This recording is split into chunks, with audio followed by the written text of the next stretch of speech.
Hello and welcome to Whisker Wednesdays. Only it's Friday. I am your host, the best podcast host in the universe, Steve Cully. And with me, as always, Anita's Stephen Swan, Executive Director, the great Trisha Barone. Trisha. And a very special guest from First Source Federal Credit Union. I have a bank account there. I hope it's doing okay. Marianne Munson. Did I say that right? You did. Woo! Good. Yeah, I'm very bad with pronunciations. No, that was good. That was good. You have to forgive me. So thank you so much for joining us. We really appreciate it. Thank you. And we are also appreciative and grateful for your sponsorship, right? You're sponsoring one of the events coming up. Well, yes. Marianne has been working on this Paws and Pages program for how long, Marianne? It's been about 2.5 years. We started developing this. This was a vision of Pam Way, who is our community engagement manager.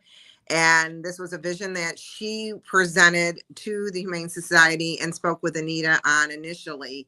And then we started the ball running and did a lot of research on this as far as, because this was an upcoming thing that shelters in different areas of the country were doing. And so we had reached out to several shelters. The main one who had started a program like this was the Humane Society in Missouri. It's a state-funded Humane Society. And we sat with the woman to find out the specifics of how this program worked, what didn't work with it, and different procedures. And basically, she also helped us with our procedure guide as far as how we wanted the program to be laid out. So it has taken a lot of development and a lot of research and a lot of tweaking, because we wanted it to fit the needs of Anita's. And make sure that it worked properly for the pets there and their setup.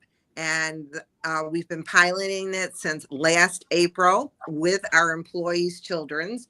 So they are our pilot readers, and it has gone wonderful. And now here we are, where we launched it with the ribbon cutting the other day. And we are so proud and ecstatic to have it finally be out there in the public and ready for it to just take off.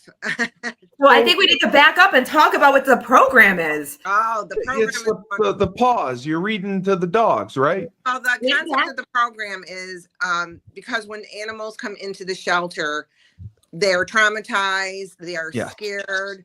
The majority of the animals that we found out in our research, when an animal does come into the shelter, especially dogs, they want to stay to the back of their kennel. They're scared. They don't want to come forward. Mm-hmm. And this was a way of bringing those animals to the front of the kennel in the shelter, or just feeling comfortable being with somebody.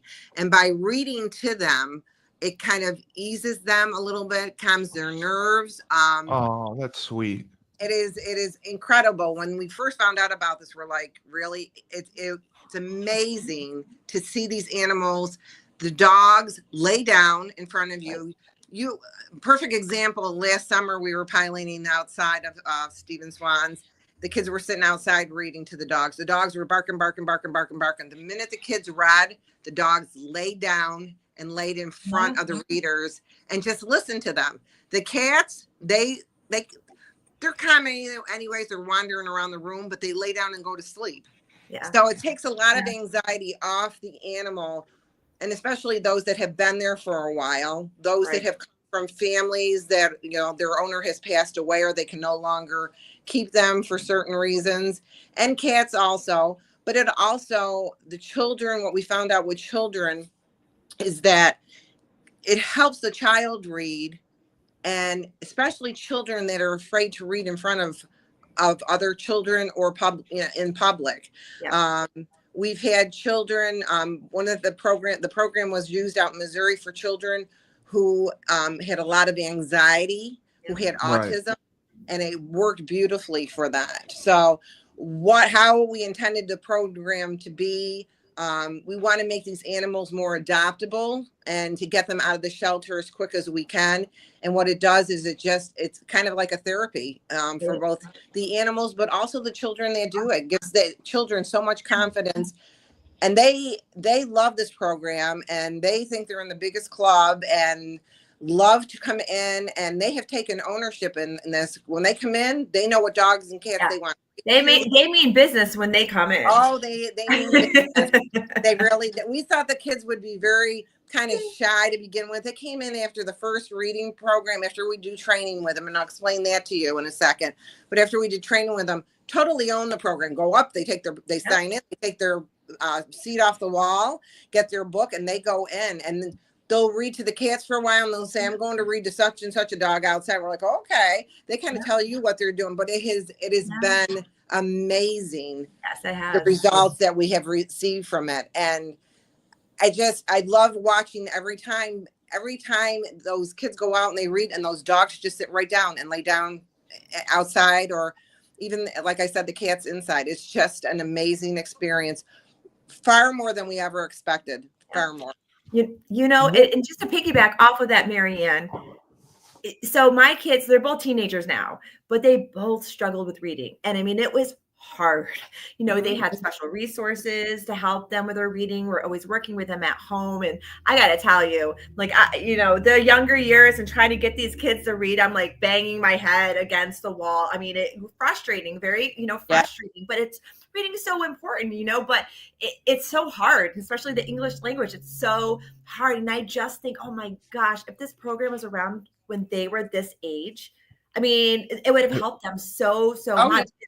And then to your point, Marianne, with the dogs that really kind of go in the back of the kennels because they're afraid, they're fearful, all data and research shows that after 2 weeks of an animal being in the shelter is when there's a switch. And then that switch, that is a mental, mentally they can start declining, which then also affects their physical health.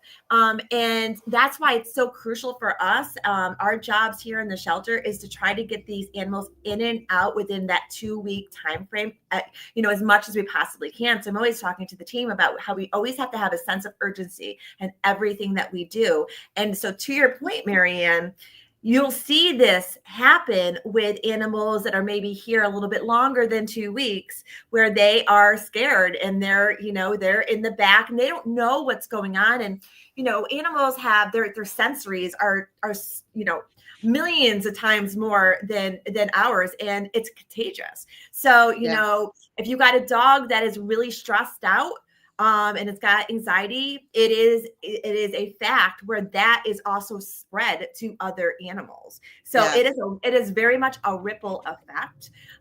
So this program, it totally eases the animals. I mean, and that is a beautiful thing. We're always trying to play classical music in the back, and things to calm them. But this program, it's just a win-win for the animals and the kids. I mean, it's amazing. One of the oh God, what did I do? Did you get a phone call? No, I just lost you hold on, I'm coming back in. It's all right. What research had to go into it? She said that it was 2 years of research.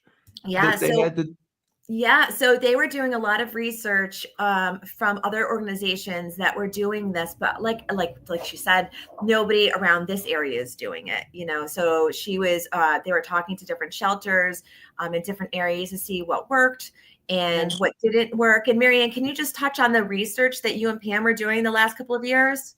Yes. So specifically with the Humane Society of Missouri, I sat with an interview. I interviewed the shelter executive director there.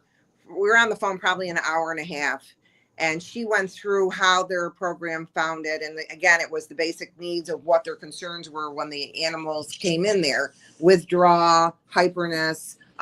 They wanted to calm them down. They wanted to make them more adaptable. So they came up with this process of what they do to train children to come in and read. Theirs is a bigger shelter. They read cows and horses too. Farm animals. Yeah. Just to show you how in depth this goes. she took me through the whole process of how they started this, because they were seeing this in animals that came in more frequently, and they wanted to get those animals to the front of the cage and make them more appealing for adoption.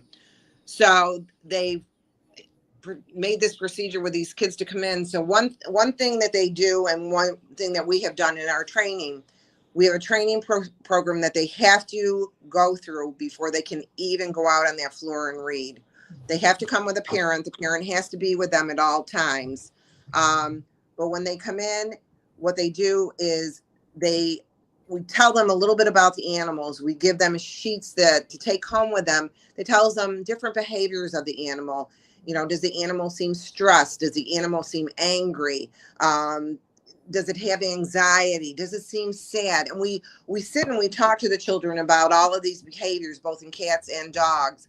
After that, we also tell them, when you come in here, you're going to have a name tag. We give each child a name tag. It's a lanyard with their name on it, and it also has a punch card, so we can punch when their session is over with. But they're to wear that as identification to the shelter that they belong to this program. When they come in, they select a cushion off the wall.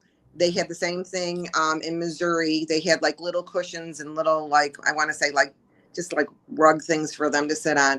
But we got colorful cushions on the wall to make it more appealing to the children. So they select a cushion off the wall. They go and they get a book, and we take them through the whole steps. When they go to sit with the animals, we were advised, and it does work, they have to sit sideways. Yep. Because sitting face on with an animal will intimidate the animal. Yep.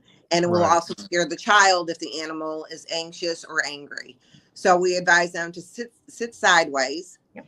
Use your indoor voice. The animal will hear you reading, and not to put your hands in the cages, of course. Can we please tell everybody this? I mean, there's not enough signage in the world that's telling you, but everybody's still putting their fingers in the cage. But the sitting sideways has worked unbelievable. It all of a sudden the dog comes forward, the cat comes forward, and they just calm down. It is amazing. It really is. My husband came up with me on a Saturday to the shelter. He came up to see how this worked. He was outside with the kids with the dogs. I said, just go outside and make sure they're okay. I was with the kids with the cats. He comes in and he goes, Mare, did you know that the dogs lay down when these kids start reading? I go, yes, this is the whole purpose of the program. You gotta love Rob. It's amazing that their legwork in Missouri, who were the founding people that did this, they do it in North Carolina. They have a shelter in North Carolina. It's amazing over the country how many shelters are putting this process in place to help the animals, making them more adoptable. But the kids all go through this program with their parents, and they know their responsibilities of coming into the Humane Society. They know there's a protocol for coming in, and they need to follow that protocol because, they're in a place of work, of things going on. And they have been absolutely wonderful with all this. And their parents always have to be with them. It's a liability. They need to accompany. It's not a drop off to drop your kid to read. The parent is right there. You're not babysitting. No. Right. So the parents also take an investment in this with their kids, because they're watching their kids through reading, do a wonderful job. For some of them that do have an anxiety problem or are not comfortable in their classroom reading in front of other children. My nephew was one of them. He was taking, additional reading sessions with a teacher. He came in there and knocked it out of the park with these words in this book. And I'm looking at him and he goes, did you hear me? And I'm like, yes. But they just become so comfortable because they are in charge of that moment. They have taken ownership of what they are doing with the animals, and the kids love it. Oh, it and gives at them the so much end, confidence. when you get 5 pounds, well, it gives them confidence. It gives them something to work towards. It's part of, they feel like they're in a club. They feel like they're in a membership to this club through this registration, and they are earning every 5 punches for every 5 sessions they come in to read. They get a cat or a dog pin for their lanyard, And they, oh my gosh, if they don't We get take that them very seriously. very, very seriously, they want to pick out their pen. So our pilot children that helped us and their families were incredible. And it was just, even the other day, Trish, when they got their book from Karen, Oh they yeah, took the book and they all went and read to the dogs and cats. It was like, I know. I didn't have to say anything.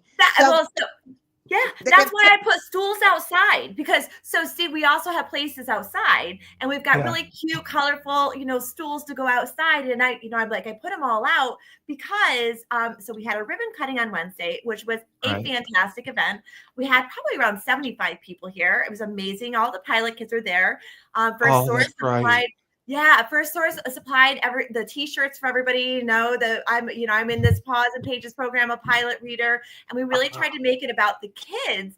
And so, ironically, while working in the community and working with Community Foundation on some initiatives, there's this book called "Silly Lily Saves Miss Tilly," and so the author of this book, Karen Lombardo, she's from the Schenectady area, and she set up a fund with the Community Foundation, and she authored this book. And this book is essentially about, a daughter, I'm thinking there's monsters in a room, while she's trying to go to sleep, and they took her to the shelter the next day so that, she kind of had a buddy to sleep with so she wouldn't be scared anymore. And the book is kind of about conquering fears, and also about rescuing a dog when you didn't even realize that you had a missing piece in your family until you rescued this dog, and that dog really completed their family. So I had contacted Karen Lombardo, and the Staff Works Fund purchased all of these books for the kids, and I had it as a special surprise for the kids. And I had Karen come, and I set up a table, and so she personally autographed this book for each of the pilot kids. And like Marianne said, they took this book. They were so excited about it. They took this book and they went to all the rooms, and they went to the kennels outside with the stools, and they were reading the book. And it was like, exactly what I was hoping would happen. And it happened. So cute. It was absolutely, it was beautiful. You just wanted to cry. It was like, they're doing it on their own. They're just, it's just what kids do you want to see? I don't know kids that want to read, that want to come and do this. You know what I mean? I mean, my kids were never just no, I'm not going to read. I'm not in school. I don't have to read. I mean, they pushed it off, and it was just so beautiful and inspirational to see these kids. It was wonderful. And another result of this program has been the adoptions from our pilot readers that have come off this program. We have had several families. Yes, I figured. Adopt animals because they read to them up there. And we had a beautiful success story told our ribbon cutting the other day of a family that came in to read during spring break and found the piece missing for their family. Their forever dog. It was their forever dog. And this is just such a beautiful story. It had us all in tears. I know. And she had me cry at the ribbon cutting. And then I had to speak. And I'm like, oh, come on, Trisha, pull it together. you know? Yes. But we were all crying. And she sent us her story when she got back from spring break week. I'm reading this and I'm sobbing at my desk. And then I said to Pam, you got to read this. And Pam's going, oh my God, I'm crying. We also were crying. We had Anita crying. We were all crying. But it's just such a beautiful story how it all connected with them coming up here reading, and they happened to find their dog Blue twice, and it was just meant to be. And her husband brought the kids up the second day and came home and said, I wouldn't argue with you if you wanted to adopt Blue, and the door right open. But we've had cats adopted from it. I'm picking mine up tomorrow to let you know.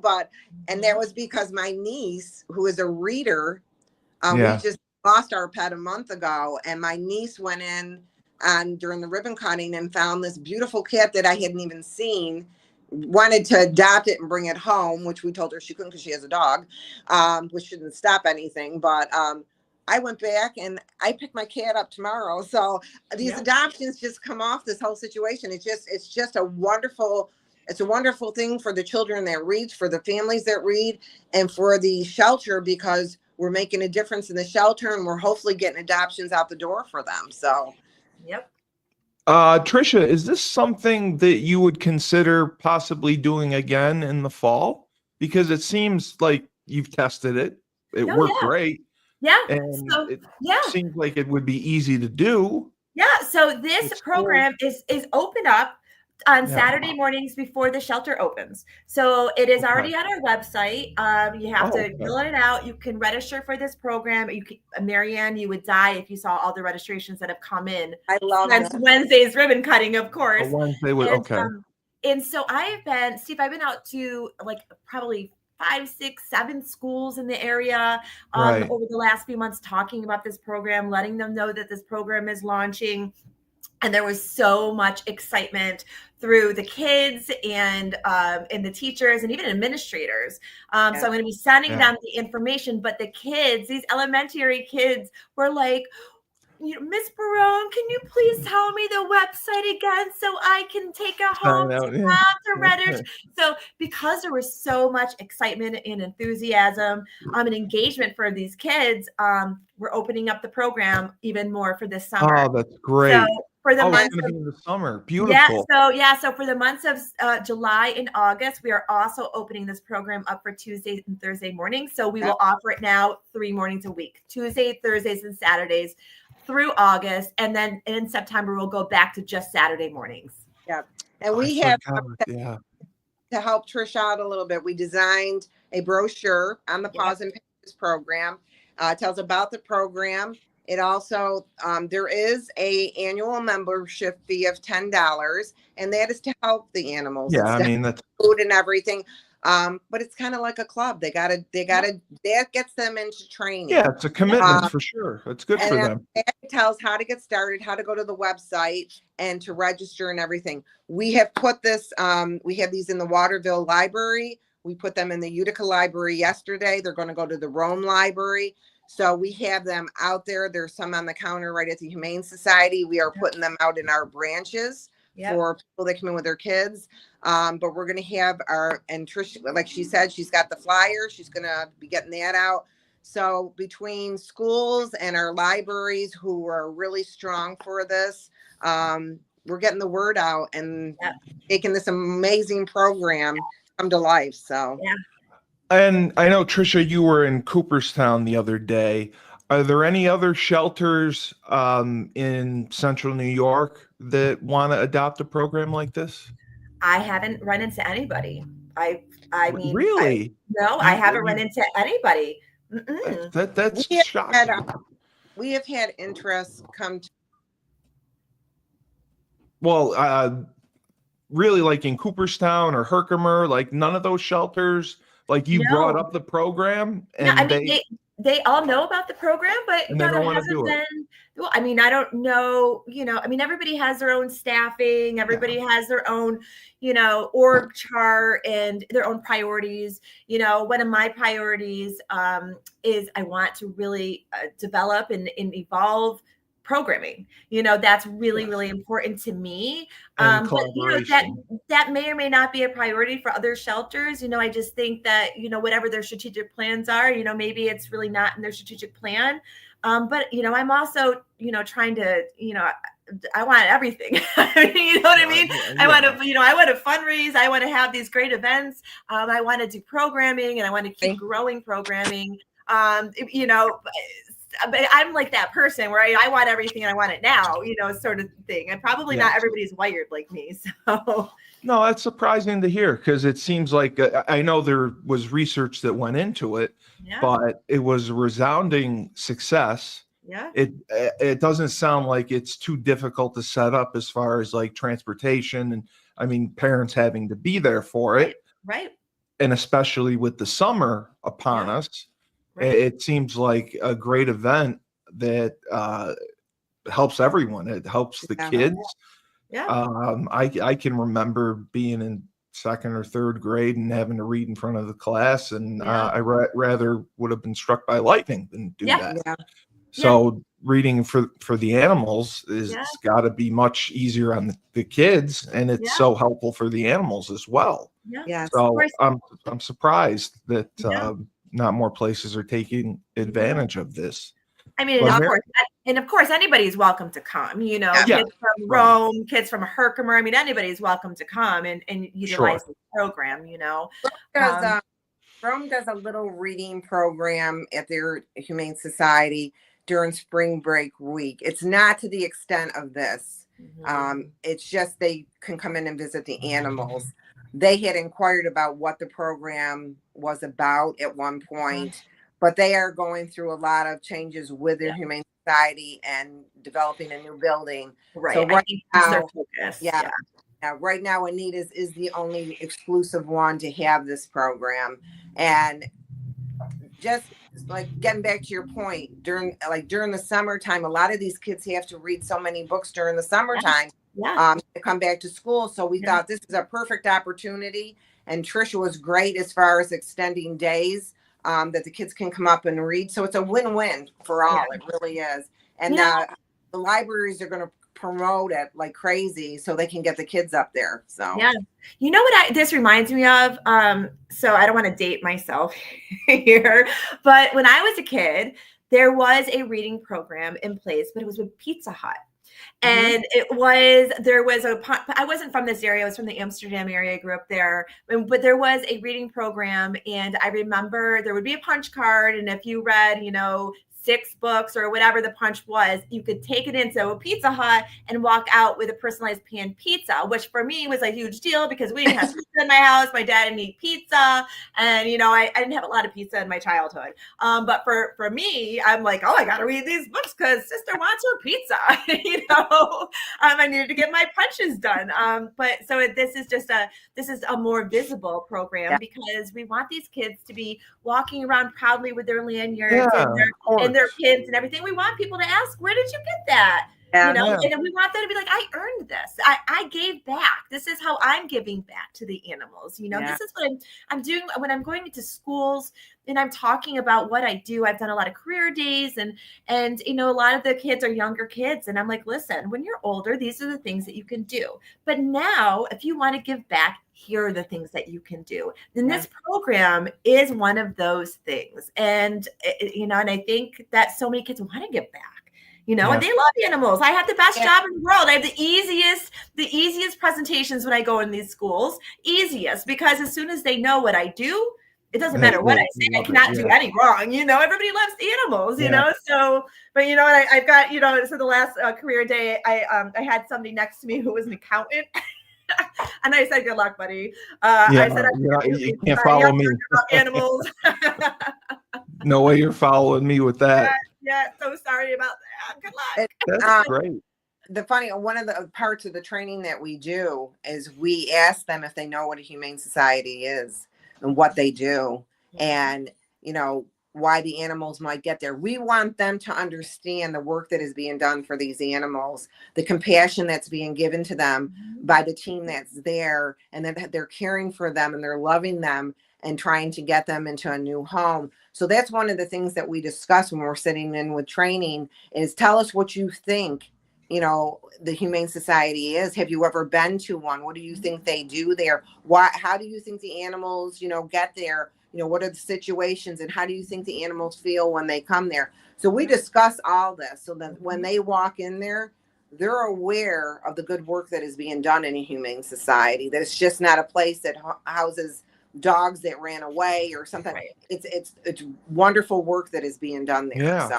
Every day, every week, every month, every year, there's so much that goes into it. So, and people definitely don't understand that.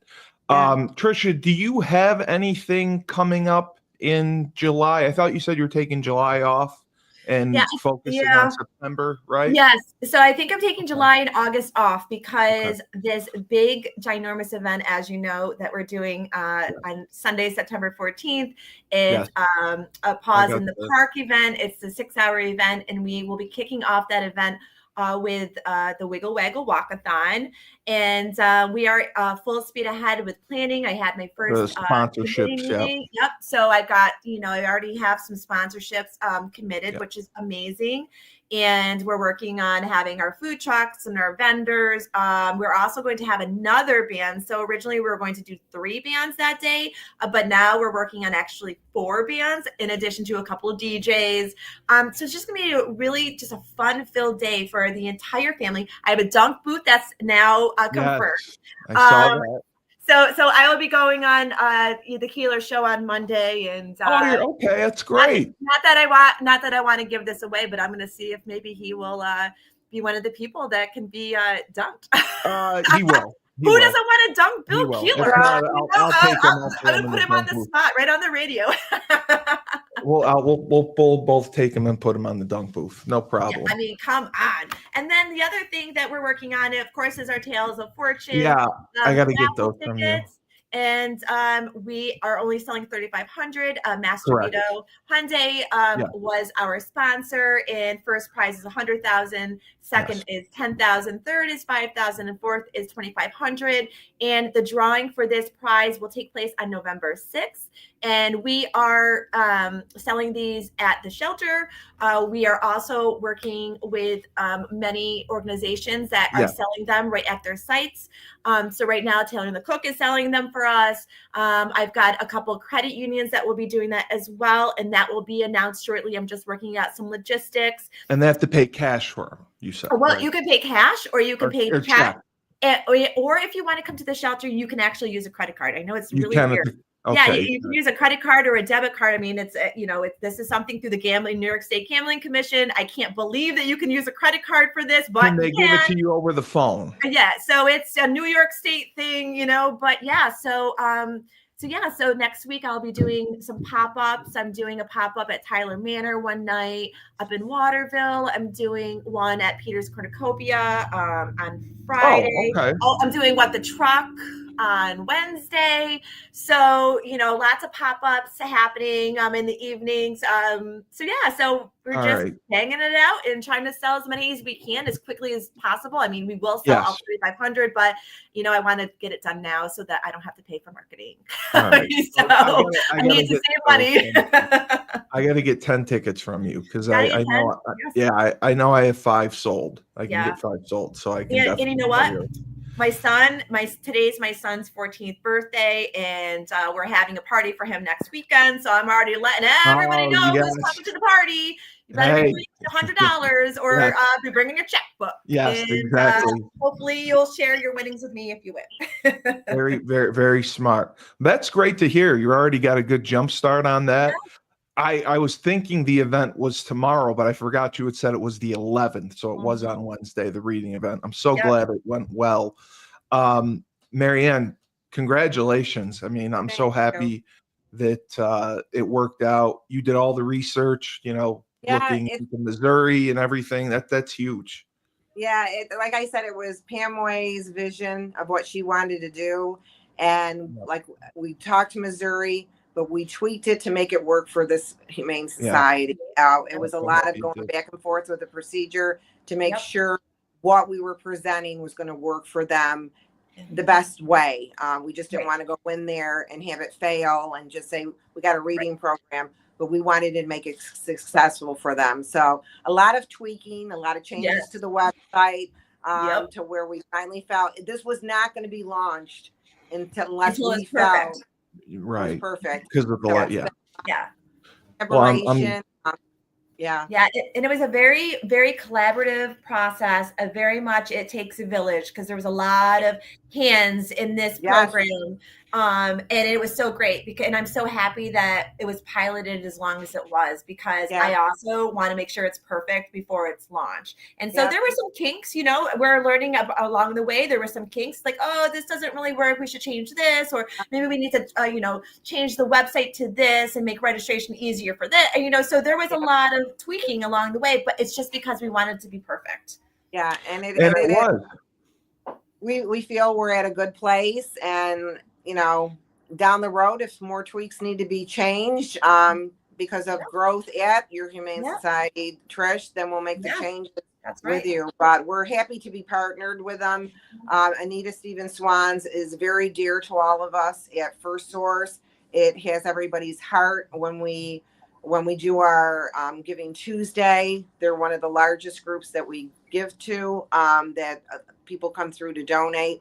So definitely paw prints on the employees' hearts here. Yep. So this was a win-win. This was a no-brainer, as Pam would say. And we're just really happy that the launch went beautifully, and we're looking forward to see where this takes us and watch it grow. So. And it was a great ribbon cutting. We had a great ribbon cutting. Yes, we Doing did. it over the summer as well. That's awesome too. Yeah, extending it over the summer. I think it's just, I was like, I felt really bad. And I'm coming back and I'm just like, oh my gosh, we're not going to have enough spots. Like, I think there's going to be so much engagement. I don't want to disappoint kids. I want to, I don't want to put up barriers. I'm like, what can we do to make this more accessible? And that was, you know, and especially with, I mean, if I could open it up every day of the week, I totally would. We just can't handle it with our current team, you know. But Trisha and I have even talked, and Pam, the three of us have talked. Down the road, this can expand where you can bring, what we'd like to see is vets come in and read to the dogs, where they might find a companion that's adoptable and like a therapy dog to bring home to have a companion at home. Absolutely. We've talked about seniors doing this. Maybe it'd be great for a nursing home. Absolutely. Yes.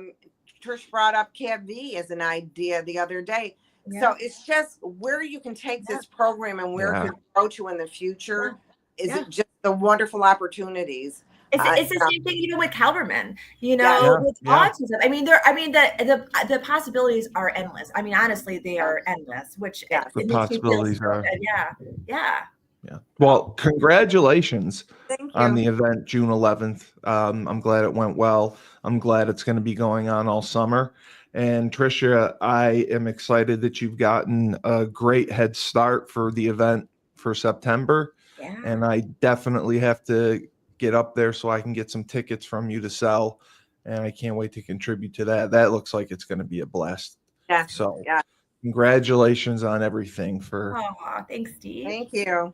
Mary Ann from First Source. Thank you. And Executive Director Trisha Barone from Anita's Swan Humane Society. I'm Steve Cully, the best podcast host in the universe. Remember, when life gives you lemons, don't make lemonade. Take 2 oranges, throw them right back